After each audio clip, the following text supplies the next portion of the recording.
Hey everyone, welcome back to the channel. Today's video is going to be an overview on the Mage Elementalist subclass. To create your Elementalist, simply go create new hero, Mage, and select Elementalist. The Elementalist is a bit of a twist on your classic Mage in that he has access to cold spells which are exclusive to his class. Cold spells are really strong in that many monsters are weak to them. He also has a specific Hydra ability that will shoot cold bolts instead of the standard fire bolts, which I thought was pretty cool. He also has the ability to use the much coveted Chain Lightning spell seen here, something that is also exclusive to his class. So gone are the days of every sorcerer type being able to simply clear the screen with Chain Lightning. If you want to use Chain Lightning, you'll have to make an Elementalist. First, we'll discuss traits regarding the Elementalist. The first one that has been noted is Wild Sorcery. This will make it so you cannot drink potions that restore life or mana, however it will give you a very large bonus to your spell damage. I will note, however, that this is not the most new player-friendly trait to take. It may not be very intuitive at first, and you'll have to have some game know-how about how to stack mana regeneration if you want to make this useful.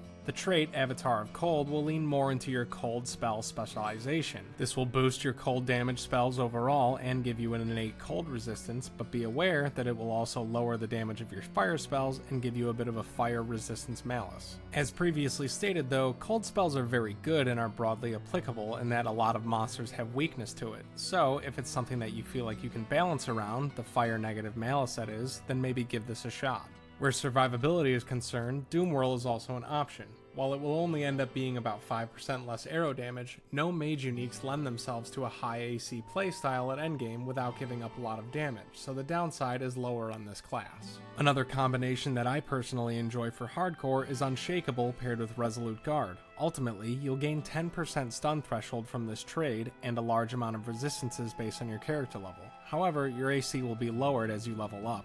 Typically though, AC is not something that is very important as far as defensive layers go for mage classes, so I still recommend this one, though I have seen some players say that they wouldn't recommend it for a new player. You can also consider pairing it with Doom Whirl, and you will notice being stunned less from levels 1 to about 50. I believe you should also be able to see better late game results if you have enough stun threshold. Next, we'll examine perks and synergies for the Elementalist. As you would expect in most mage classes, Fire, Cold, Lightning, and Arcane Mastery are good targets initially because they will boost your overall damage for basically all of your spell types. It's been recommended to only take Gain Magic if you're also planning on doing the Awakening synergy. Chain Lightning, a perk that is specific to the Elementalist, is an absolute given. It will increase the amount of chains that your lightning can hit, thus increasing your damage output and the number of monsters that you can target with a single spell. All of these can be considered generally safe picks for an Elementalist. They're going to greatly increase your damage and there's little to no downside in investing in them. Next we'll cover some defensive perks that can work well for the Elementalist. Mind over Matter is a must-have in basically any scenario. It will reduce the amount of damage that you take onto your mana shield, and then it's up to you if you want to pair it with Resistance perhaps to bolster your frontline defensive layer resistances, or things like Ironclad, Toughness, Focus, and etc. can be good for mana regeneration, doing MDR, DFE, and etc., and these will also play into some synergies which we'll look at next. Ostentation is often recommended for almost all classes to take, though I have heard that the Elementalist is one of the few classes in the game that doesn't necessarily need it. It won't be a bad thing if you decide to do it, and it will help you down the line, but I've heard that people can make it work without. If you want it, you can still put the 30 points into Swift Learner and Obsession in order to get it.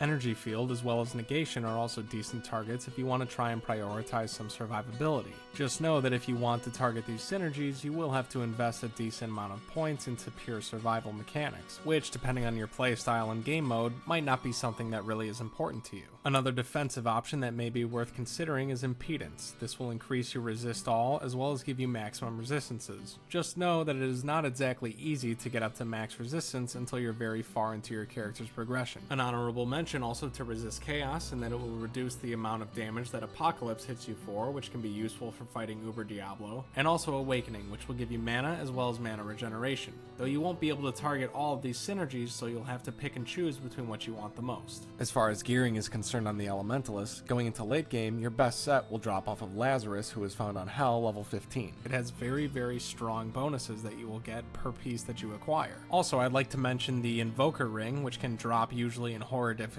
that will boost your Hydra spell, as well as Voidbinder Ring, which I know drops easily off of Lycan Axe in the Mossy Grotto on Caves level 9. Aside from this, simply stacking percent elemental damage and going for as much magic and mana as you can get is recommended. I've also seen it recommended to get a Wand of the Magi, as it will have mana charges that you will be able to fully replenish your mana on so long as you have the charges to do so. If you run out of charges, you can simply recharge the wand by using your class skill. I've seen some people say that they prefer this method, and others say that they prefer to simply stack large amounts of mana regen. Ultimately, the choice is up to you. Concerning stat allocation on the Elementalist is rather straightforward. You want as much magic as you can get, and then vitality and dexterity will be your secondary stats. Strength you want only so much as it takes to wear the gear that you have. A rough guide to try and follow as a new player is that at level 50 you would like to have 100 strength, 250 magic, 90 dex, and 130 vitality. If you follow this formula, you will be on track for having a well-balanced stat allocation. Concerning defensive layers, Elemental Resist and ADR are your main defenses, as well as trying to have as large of a mana pool as you possibly can to sustain your mana shield. After this, try and stack all the other defensive layers as much as you can, but don't go out of your way or make them a priority. And now, enough with my blathering, here's some sage advice directly from a veteran player with a high-level Elementalist. They say, Cold, which is the Elementalist gimmick, has lower average damage, but awesome versatility. Almost every floor on a mob roll has vulnerability to cold. Sometimes entire floors can be cleared with cold alone. For others, smart use of walls, golem, and ice hydra will carry you. Just be sure to teleport hop away from any threats. You can easily be stun locked by most enemies in the game before you obtain fastest hit recovery. This is a high APM class with a lot of hotkey memorization. If you find that kind of playstyle rewarding, then this would be ideal for you. Just know, monsters will have immunity, but the Elementalist is well equipped to deal with these given that you have the know-how and the understanding to do so. Overall, the Elementalist is an extremely fun and versatile class. I would highly recommend it for any player that enjoys the mage fantasy. Just know that with all things in this mod, there is definitely a bit of a difficulty and a learning curve that will have to be conquered. But after all, isn't that just part of the fun? Either way, I hope you have a great time turning your enemies into frozen blocks of ice in Diablo 1: The Hell 4 Elementalist.